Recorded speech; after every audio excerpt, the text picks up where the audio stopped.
হুগলির ফুরফুরা থেকে ওয়াকফ আইন বাতিলের দাবিতে ব্রিগেড চলোর ডাক দিয়ে পথে নামছেন পীরজাদারা। শুক্রবার ফুরফুরার এক সভা থেকে ব্রিগেডে সমাবেশ করার ডাক দেওয়া হয়েছে। মুসলিম ল বোর্ডের তরফে এই সমাবেশ আয়োজন করা হবে বলেও জানানো হয়। আগামী 26শে এপ্রিল ব্রিগেডে সেই সভা হওয়ার কথা। সংশোধিত ওয়াকফ আইন বাতিলের দাবিতে দেশের বিভিন্ন প্রান্তে প্রতিবাদ কর্মসূচি চলছে। বিরোধিতায় পথে নেমেছে মুসলিম সম্প্রদায়ের অধিকাংশ মানুষ। প্রতিবাদের আজ এসে পড়েছে বাংলাতেও।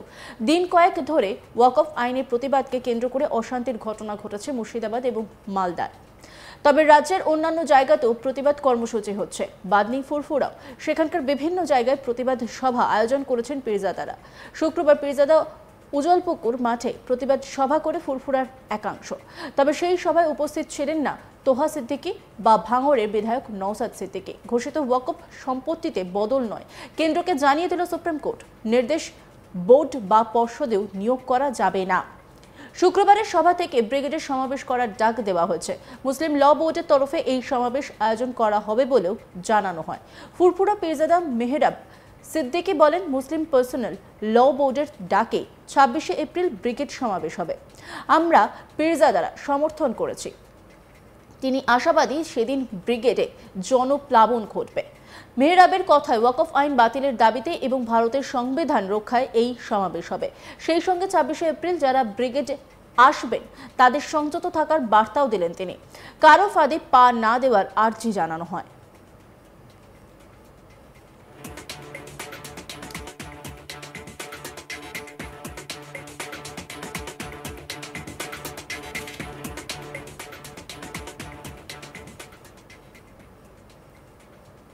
মেহরাব সিদ্দিকী তিনি কি বলেছেন শোনাবো আপনাদের।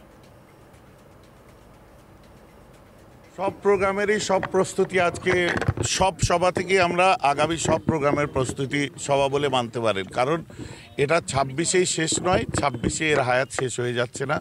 এর ততদিন পর্যন্ত এই আন্দোলন চলবে যতদিন পর্যন্ত এই কালা কানুন তারা প্রত্যাহার না করবে। অতএব 26ও বলতে পারেন, 26-এর পরে যেসব পরিকল্পনা থাকবে তার জন্য আপনার জাতি ধর্ম নির্বিশেষে যেভাবে আমরা কাজ করছি আমরা লেগেসি আগিয়ে নিয়ে যাব। তড়িঘড়ি আমাদের এলাকার মানুষেরা সব বললেন যে আমরা একটা কিছু করতে চাই, আপনাদের যেহেতু আমরা প্রতিবেশী হিসাবে ভালোবাসি তো আপনারাও আমাদের সাথে থাকেন। তো আমরা ঠিক আছে, আমরা সব পীর সাহেবরা থাকবো, সব পীরজাদারা থাকার চেষ্টা করব। আমরা পীরজাদারা বসে কালকে আমরা পরশুদিন রাত্রে একটা ডিসিশন নেওয়া হলো, কালকে একটা প্রেস বিজ্ঞপ্তি দেওয়া হলো। আমার এলাকার মানুষজনরাও ফুরফুরাবাসী এবং পার্শ্ববর্তী এলাকা সাথে সাথে আশেপাশের থানা থেকে যেসব মানুষরা এসছে এটা করা হলো তড়িঘড়ি। আপনারা যখন ওয়াকফ আইনের বিরুদ্ধে বিভিন্ন জায়গায় আন্দোলন করছেন, আপনারা যখন ওয়াকফ নয়া আইনের বিরুদ্ধে বিভিন্ন জায়গায় আন্দোলন করছেন, তখন আমরা দেখছি যে বিশেষ করে উত্তরপ্রদেশে বিভিন্নভাবে দেখছি বিভিন্ন মসজিদ কবরস্থান দখল করা হচ্ছে। অলরেডি এই কাজ শুরু করে দিয়েছে, বিষয়টা নিয়ে কি একটা আমি দেখছিলাম তো আপনার যে আপনার জজ সাহেবরা এবং বিভিন্ন স্তরের আধিকারিক তারাও তো আজ বুক খুলেছেন। বিভিন্ন কোর্ট থেকেও বলা হচ্ছে যে এই অপদার্থ সরকার উত্তরপ্রদেশে যেটা করছে ওর ঔদ্ধত্যতা কমানো বন্ধ করা দরকার। এটা আমরা নয়, তারাই বলছে। তো এটা ঔদ্ধত্যতা, আর কিছু নয়। জোরজার মুল্লুক তার। আরে ঘুটে পড়ে গোবর হাসে ওরে গোবর তোরও একদিন আছে, একটা কথা আছে না?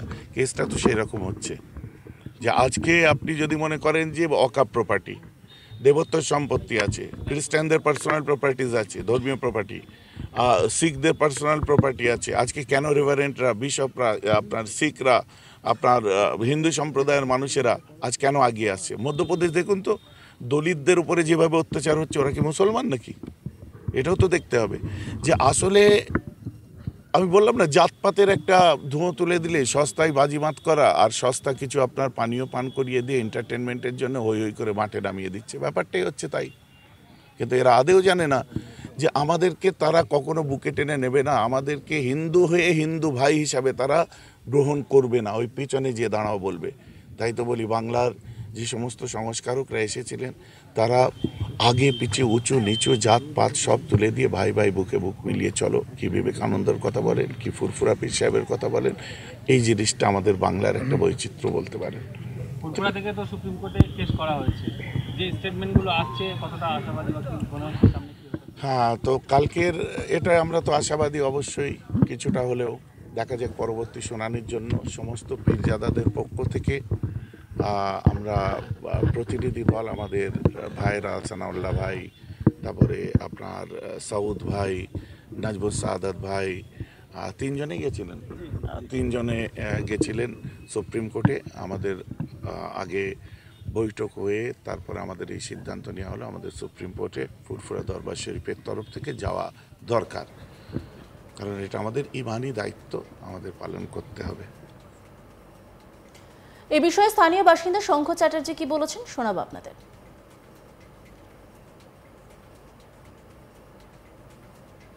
আমাদের বার্তা যেটা হচ্ছে, এরা সব জায়গায় একটা কালা আইন পাশ করার চেষ্টা করছে, যেটা আমার মনে হয় যে মৌলিক অধিকার লঙ্ঘন করা। কারণ ভারতের সংবিধান, বাবা সাহেব আম্বেদকর যে সংবিধান রচনা করেছেন সেখানে পরিষ্কার বলা আছে সমস্ত ধর্মের মানুষ তাদের সংবিধানকে মেনে তারা যে যার মতো করে ধর্মাচরণ করতে পারবে, এটা আমাদের মৌলিক অধিকার। কিন্তু এই ক্ষেত্রে দেখা যাচ্ছে যে ওয়াকাফ আইন যেটা পাশ করেছে সেখানে সরকার ডাইরেক্ট ইন্টারফেয়ারেন্স করছে, অর্থাৎ তারা হস্তক্ষেপ করার একটা চেষ্টা করবে। সেই ক্ষেত্রে যে মুসলিম ধর্মাবলম্বী মানুষরা আছেন যারা বিশ্বাস করেন ওয়াকাফ সম্পত্তি হলো আল্লাহর সম্পত্তি, সেই সম্পত্তির ওপর তাদেরই অধিকার থাকা উচিত। আমার মনে হয় এই আন্দোলনটা একেবারেই জায়েজ আছে। তার কারণ হচ্ছে সরকার যেরকমভাবে সমস্ত কিছু নিয়ন্ত্রণ করে একটা কমিউনাল হারমোনি যেটা ভারতে রয়েছে সেটাকে নষ্ট করার চেষ্টা করেছে, তার জন্যই এই প্রতিবাদ আমরা সবাই করি। এটা সংখ্যালঘুদের নিজস্ব একটা সম্পত্তি, তার উপরে সরকারের হস্তক্ষেপ। আপনি এই ভারতবর্ষের একজন নাগরিক এবং এই সংখ্যালঘুদের এই ব্যক্তিগত সম্পত্তির উপর যে হস্তক্ষেপের ব্যাপার আপনি কিভাবে দেখছেন? এটা অত্যন্ত বাজেভাবে দেখছি, কারণ আমরা বারবার মনে করি নানা ভাষা, নানা মত, নানা পরিধান, বিবিধের মাঝে দেখো মিলন মহান। সেই ক্ষেত্রে সেই মিলন যদি না থাকে, আমরা সবাই মনে করি যে আমরা সবাই ভাই ভাই, এই দেশ কারোর একার দেশ নয়। কারণ স্বাধীনতা সংগ্রাম কিন্তু হিন্দুরাও যেরকমভাবে করেছিলেন, মুসলিমরাও সেইভাবে করেছিলেন। এবং আমরা যদি ইতিহাস দেখি, সংগঠিত প্রথম যে সংগ্রাম সেটা কিন্তু দ্বিতীয় বাহাদুর শাহর নেতৃত্বে সিপাহী বিদ্রোহ হয়েছিল, যেখানে কিন্তু একজন মোগল সম্রাটকেই সম্রাট হিসাবে ভারতবর্ষ মেনে নিয়ে সবাই মিলে ইংরেজদের বিরুদ্ধে ঝাঁপিয়ে পড়েছিল। সেই ইতিহাসগুলোকে এরা ভুলে গেছে অথবা মুছে ফেলার চেষ্টা করেছে। এদের এই অশুভ শক্তি কোনোদিনই সফল হবে না। আপনি একজন হিন্দু হয়ে, হিন্দু ঘরের ছেলে হয়ে অনেকে হিন্দু রাষ্ট্রের দাবি করছে, আমি একজন মানুষ সবার আগে, আর এটা হচ্ছে ভারতবর্ষ হিন্দু রাষ্ট্র নয়। বিষ্ণু পুরাণে বলা আছে উত্তরম যৎ সমুদ্রশ্চ হিমাদৃশ্চৈব দক্ষিণম বর্ষংতৎ ভারত নাম ভারতী যাত্রা সন্ততি। যেই দেশের উত্তরে হিমালয় পর্বত এবং দক্ষিণে বঙ্গোপসাগর রয়েছে বা ভারত মহাসাগর রয়েছে, সেই বিস্তীর্ণ ভূমি হচ্ছে ভারতবর্ষ। আমি অন্যান্য খবরের আপডেটের জন্য অবশ্যই নজর রাখুন আজ তাক বাংলার ইউটিউব স্ট্রিমিংয়ে। লাইক, কমেন্ট, শেয়ার এবং সাবস্ক্রাইব করতে ভুলবেন না।